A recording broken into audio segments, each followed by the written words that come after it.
I was looking for a direction. I was looking for something new. I was looking for some salvation, and I found them all with you. That's pretty good to be, to even have been sustained a career on major labels right up until the age of 40 is a lot more than most people managed. Yeah, there is a...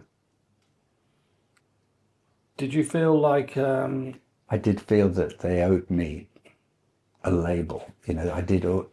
And my father died in 91, just after Music in Colours. And that's when I went into therapy.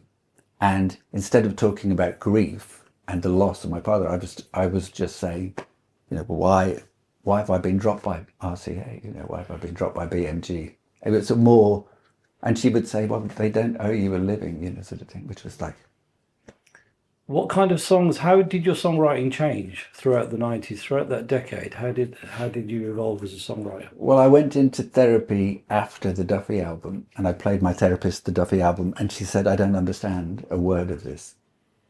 Because it was written in a kind of code, wasn't it? Pop music. Sugar high, left descending into pale blue sky. What is the next? Like, boys and girls. It was kind of about, I was writing about pop music in a way that a 70-year-old Austro-Hungarian Jewish therapist was not in tune with. And she said, I don't understand what you're talking about. So I went for the next album and I wrote like The Deal and, I was born in poverty, but when I was about 19, I wrote a song called Kiss Me, and then it was Payday. I thought it was the Lilac Time, which was the first track on I Love My Friends. So you're writing an album for your therapist? I was trying to see if she would understand this one. And also I just thought, well, maybe this is true. Maybe I'm writing in such an esoteric way.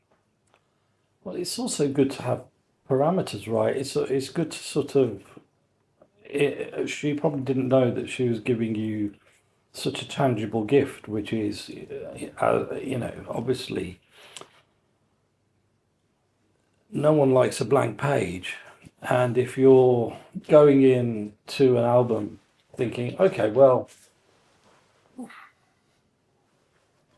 I need to make myself a bit clearer, I need to write an album that isn't going to get the same reaction if I play this one to my therapist. So it's a kind of way to go, right? Mm-hmm. Was that you're thinking? Well, this leads on to Looking for a Day in the Night, because after I Love My Friends, then I started to write about being in therapy, and that there's a song on Looking for a Day in the Night called A Dream That We All Share, A Dream That We All Share, and it was Jungian therapy, so dreams were very important. Yeah. And it starts off, write down your dreams or you'll forget. She told me when we met, which is obviously, they are the key to, everything. What's it like being dropped? Well, sometimes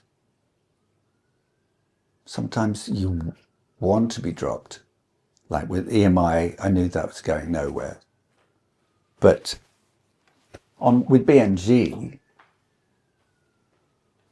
like when I Love My Friends, I thought was the best album I'd made up until that point. So to be dropped on a good album,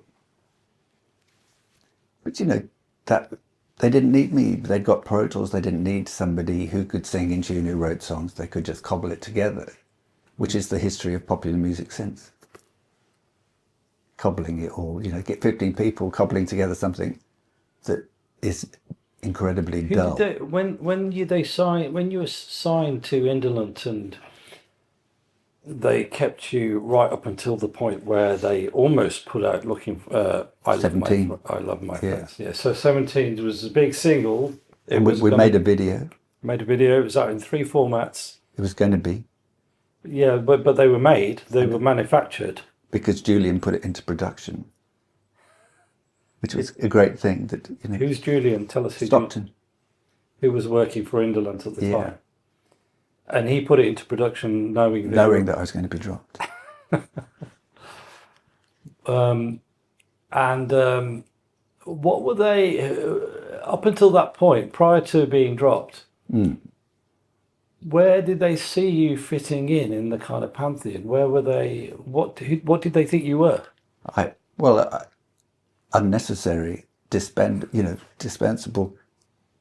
But actually, going back to the first time I was dropped was when I made the first Lilac Time album.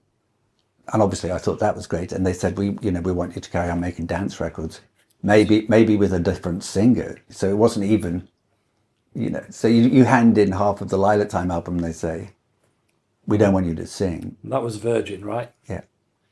But I had a great review by Julie Burchell that said everything about Stephen Duffy is great until he starts singing. So I can see, there was a problem that, it was an acquired taste. She didn't acquire it.